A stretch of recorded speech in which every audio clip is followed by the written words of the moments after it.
नमस्कार। ज्योतिष परामर्श केंद्र जागेश्वर धाम के YouTube चैनल पर आपका स्वागत है। मैं हूं ज्योतिषी भुवन चंद्र पांडे। प्रिय दर्शकों, हाजिर हूं लेकर आज ज्योतिष में सूर्य से पैदा होने वाले योग और चंद्रमा से पैदा होने वाले योगों के बारे में एक नई वीडियो लेकर। आपकी जन्म कुंडली में सूर्य किस स्थिति में है, कहां पर है, इससे क्या योग पैदा हो सकते हैं, और चंद्रमा कहां है, उससे क्या योग पैदा हो सकते हैं, या इस वीडियो का विषय है। सबसे पहले आपको बताते हैं सूर्य से उत्पन्न होने वाले बोशी, बेशी और उभयचरी योग के बारे में। खेचरार दिनमणे विध्रुवज्यम द्वादशे च धनेयु भवेवा बेशी वैषम भार्याभिधानं प्राक्तने समुदिता योगाः। चंद्रमा को छोड़कर यदि कोई ग्रह, चंद्रमा को छोड़ के यदि कोई ग्रह सूर्य से 12वें भाव में हो तो ऐसा योग बोशी योग कहलाता है, बोशी योग। और चंद्रमा को छोड़कर कोई ग्रह सूर्य से दूसरे भाव में हो तो ऐसा योग वेशी योग कहलाता है। और चंद्रमा को छोड़कर सूर्य से दूसरे और 12वें भाव में अगर कोई ग्रह हो तो ऐसा योग उभयचरी योग उत्पन्न करता है। वोशी, वेशी और उभयचरी। चंद्रमा को छोड़कर कोई भी ग्रह सूर्य से 12वें स्थान में हो तो वोशी योग, और चंद्रमा को छोड़कर कोई भी ग्रह सूर्य से दूसरे घर में हो तो वेशी योग, और सूर्य चंद्रमा को छोड़कर सूर्य से कोई भी दोनों स्थानों में कोई ग्रह है ही नहीं तो उसको उभयचरी योग कहते हैं। श्यानमन दृष्ट बहुकर्म करता पश्येता स्रोत पूर्वकाय असत्यवादी यदि वोशी योगं प्रसूति काले मनुजस्य। वोशी योग में जो आदमी पैदा होता है वह मंद दृष्टि, कम नजर वाला, बहुत कार्यों को करने वाला, नीचे देखकर चलने वाला और मिथ्या व्यवहार करने वाला होता है। वेशी योग में जो आदमी पैदा होता है, चेत संभवे यस्य वेशी योगो भवेद्दयालो प्रथपूर्वकायं स्यादवाग विलासा शतमास्मेता कृ प्रकार से खलु तृष्य दृष्टि है। वेशी योग में अगर जन्म कोई जातक लेता है तो ऐसा जातक दयालु, स्थूल शरीर, बोलने में चतुर और कुछ आलसी और तिरछी दृष्टि वाला होता है। उभयचरी योग के बारे में आपको बताते हैं कि सर्वशः स्थिरतो अतितरांग समृद्धं सत्वाधिकं समशरीर विराजमानं नाच्यो अत्यचकं सरलदकं प्रबलमाल श्री युक्त किलो भयचरी प्रभवो नरस्यातः। उभयचरी योग में अगर कोई आदमी पैदा होता है तो ऐसा जातक क्षमाशील, स्थिर स्वभाव, सब संपत्ति से युक्त, अत्यंत बलवान, समान शरीर वय से शोधित, अधिक उन्नत और सरल दृष्टि तथा अचल लक्ष्मी से युक्त होता है। सूर्यस्य वीर्यात् खचरानुसारात् त्रियांश योगात् प्रविचार्य सर्वं न्यूनं समं महाप्रबलं नराणां फलं शुद्धिभिः परिकल्पनीयम्। इस प्रकार इन तीनों योगों में सूर्यादि ग्रहों के बीच उच्च, नीच, राशि, अंश आदि को देखकर जातक के फल न्यून, मध्यम या उत्तम या तारतम्य के हिसाब से बताने चाहिए। जैसा कि हम आपको बार बार कहते हैं, ज्योतिष प्रेडिक्शन का मैटर नहीं बल्कि रेमेडी टूल्स का सब्जेक्ट है। लेकिन रेमेडी टूल्स के लिए भी आपको यह पता होना चाहिए कि हम रेमेडी करें किसकी। तो उसके लिए एक और छोटा सा योग हमने आपको बताया कि सूर्य से पैदा होने वाले ये योग हैं। अब इनके लिए आप इन्हीं उपायों को कर सकते हैं जो इन योगों से उत्पन्न होते हैं। अब आपको बताते हैं चंद्रमा से उत्पन्न होने वाले योग। किसी भी जन्म कुंडली में, किसी जातक की जन्म कुंडली में चंद्रमा से पैदा होने वाले योग क्या होते हैं। यहां ध्यान रहे, ये योग सूर्य और चंद्रमा के अलावा किसी पंचतारा ग्रह से पैदा नहीं होते हैं। बहुत जरूरी बात है कि ये योग सूर्य और चंद्रमा को छोड़कर किसी भी पंचतारा ग्रह यानी कि मंगल, बुध, गुरु, शुक्र और शनि से उत्पन्न नहीं होते हैं। क्योंकि ज्योतिष में ग्रह 2 ही होते हैं जिनको सूर्य और चंद्रमा कहते हैं। बाकी 5 पंचतारा हैं, मंगल, बुध, गुरु, शुक्र, शनि, और राहु और केतु पात हैं। इन पंचतारा, 2 पात और 2 ग्रहों को मिला के नवग्रह मंडल बनता है। अब चंद्रमा से पैदा होने वाले योगों में सबसे पहले सुनफा, अनफा और दुर्धरा योग के बारे में आपको बताते हैं। द्विजपते धनगे सुनफा भवेद्य के तिरनफा विभ्रजते दुर्धरा खचेरुभ्यम स्थिते मुनिर्वेरुदिता महादरदातः। सूर्य को छोड़कर यदि कोई अन्य ग्रह चंद्रमा से दूसरे भाव में हो, सूर्य को छोड़कर कोई अन्य ग्रह चंद्रमा से दूसरे भाव में हो, तो ऐसा योग सुनफा योग होता है।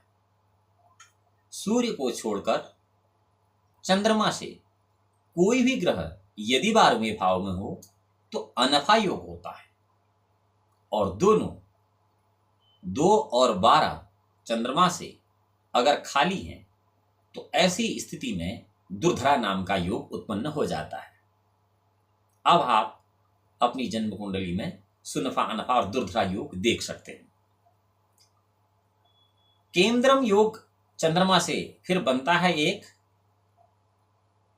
इसको इस प्रकार से व्याख्यात करा जाता है कि निशाकरा जन्मनि खेचरेन्द्रा धनवे स्थान गतान चेत्यस्युः वदन्ति केम ध्रुव नाम योगम लक्ष्मी वियोगम कुरुते सनूनाम।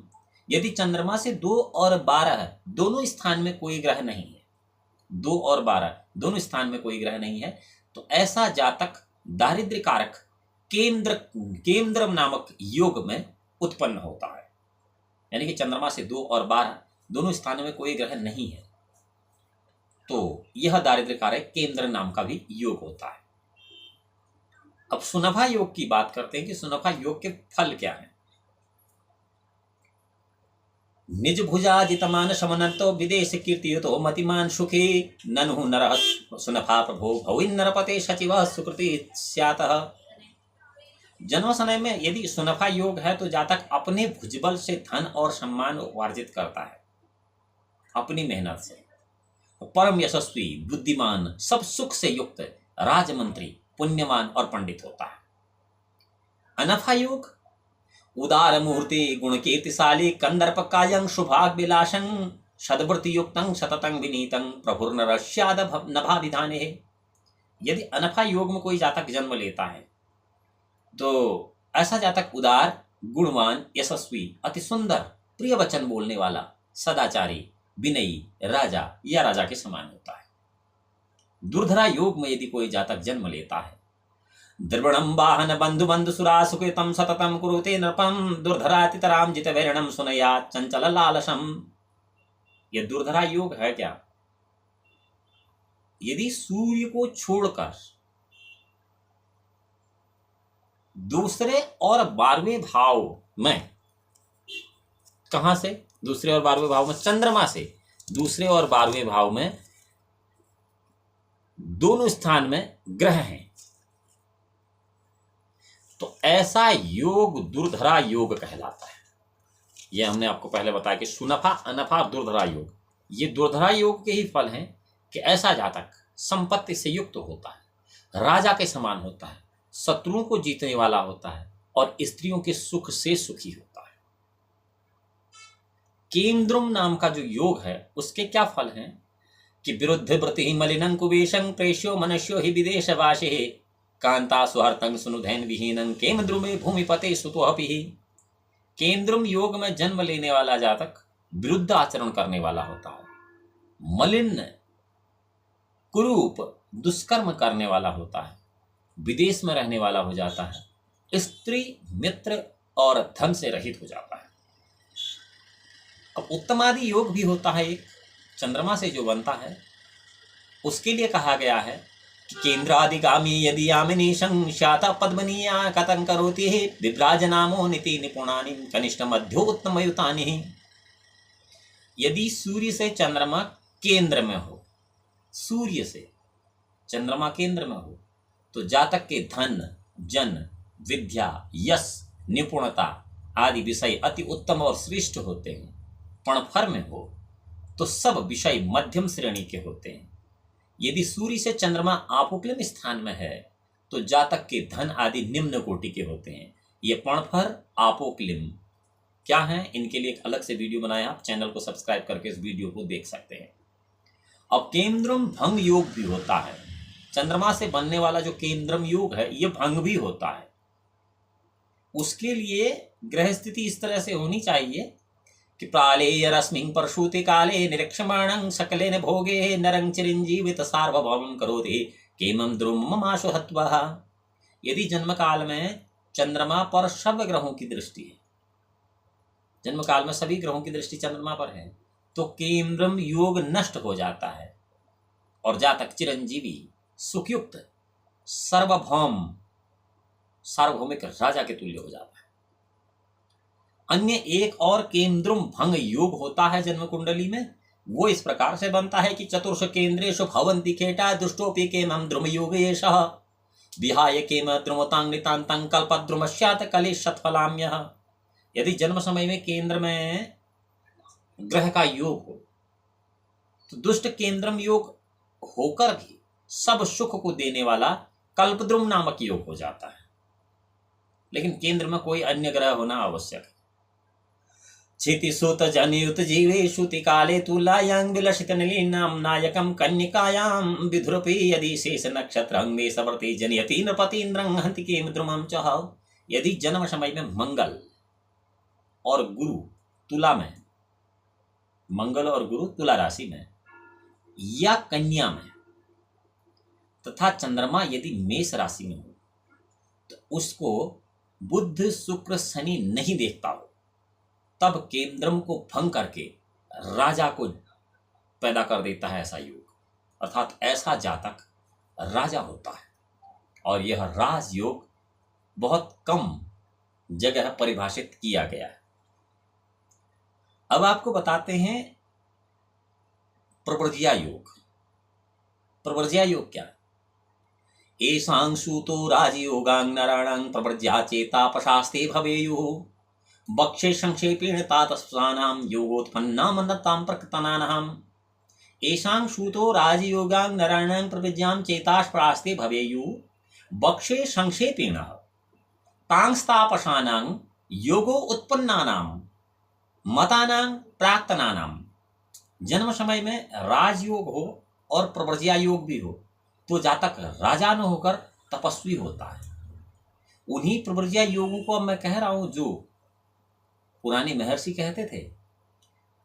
प्रवर्ज्या योग है क्या? ग्रहेश्च चतुर्भिः यदि पंचर्भिः षड्विस्ते कला शास्ति अस्तम सहसम नश्यन्ति सर्वे खलु राजयोगां प्रवर्ज्यको योग इति प्रदर्ष्टः।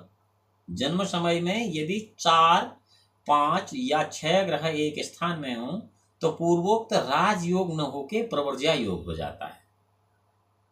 अन्य ग्रहालोकनं वर्जितस्सं चे जन्मनेश्वरः नैवं शनि प्रपश्येतः मंदोपि नो जन्मपति विषित्मं दीक्षान् विपक्षा प्रभुचोरस्यातः।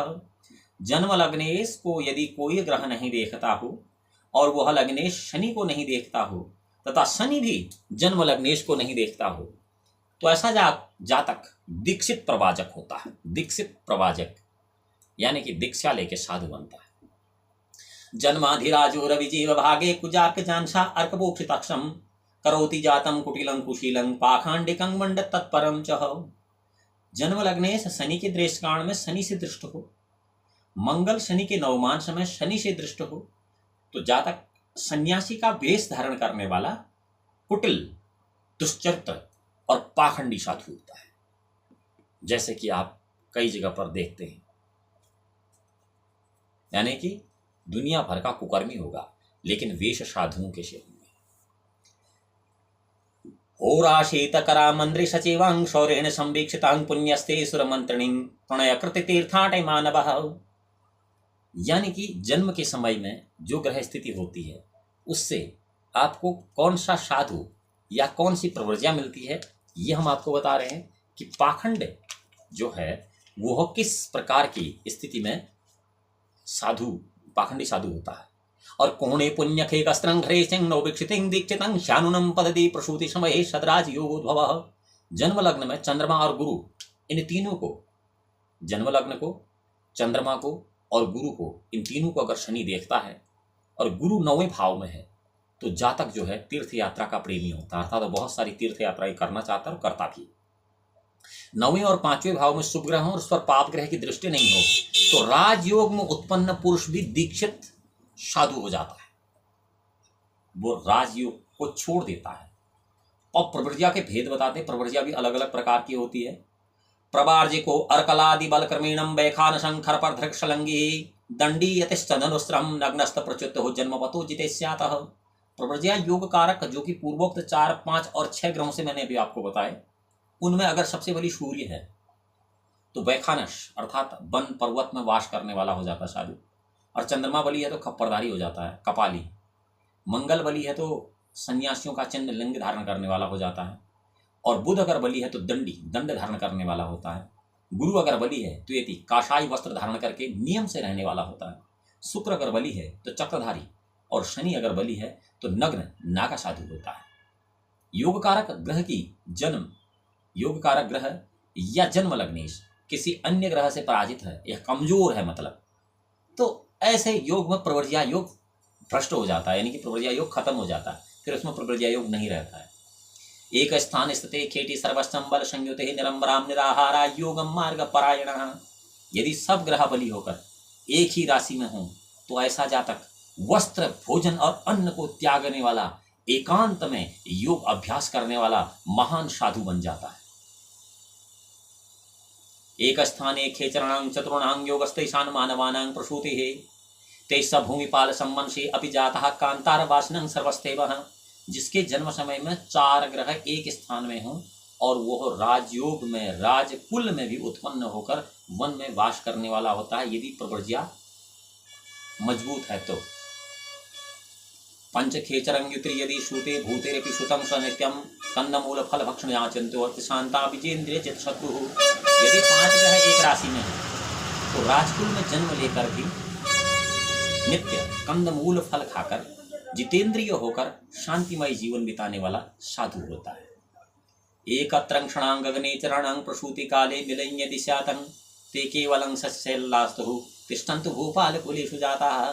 6 ग्रह यदि एक स्थान में है तो राजकुल में भी जन्म लेकर पर्वत पर वास करने वाला शांतिमय जीवन बिताने वाला साधु हो जाता है। लेकिन इसमें सभी ग्रह बली होने चाहिए, जैसे कि अभी थोड़ी देर पहले मैंने आपको बताया है। फल में तारतम्य, इसका फल कितना मजबूत होगा, यानी कि 100% सत्य होगा या 50% या 10% या असत्य हो जाएगा, वो निर्भर करता है फल की तारतम्यता इस बात पर कि प्रभाजादिनाथम भूपदीनाम योगद्वयं चेत प्रबल प्रसूतो फलं विरुद्ध्यंहान भूयं पूर्वो तत्रं वजेन्द्रा पदाधिकादम। यदि जन्म समय में राजयोग और प्रवर्ज्या योग दोनों ही है तो दोनों का फल होगा बराबर का, राजा भी होगा और योगी भी होगा। उनमें जो योग बली हो प्रथम वो योग फल देता है, और वो फल उन ग्रहों के बल के अनुसार देता है जिन ग्रहों का प्रवर्ज्या है। प्रिय दर्शकों, आज हमने आपको सूर्य और चंद्रमा से पैदा होने वाले कुछ योग और प्रवर्ज्या योग की जानकारी इस वीडियो में दी। आशा करते हैं कि ज्योतिष की जिज्ञासा रखने वाले दर्शकों के लिए यह वीडियो बहुत सुखदायी और सुखदायी होगी। यदि आप ज्योतिष की जिज्ञासा रखते हैं और ज्योतिष संबंधित जानकारी चाहते हैं तो ज्योतिष परामर्श केंद्र के जागेश्वर धाम के इस यूट्यूब चैनल लाइक करें, सब्सक्राइब करें और बेल आइकन का बटन केवल इसलिए दबाएं कि सोशल मीडिया प्लेटफॉर्म पर सबसे पहले आपको यह जानकारी प्राप्त हो सके। अगली वीडियो में हम आपसे फिर मिलते हैं एक नया विषय लेकर। अगली वीडियो में जब हम आपसे मिलते हैं तब तक के लिए भगवान भोलेनाथ आपका परम कल्याण करें। तब तक के लिए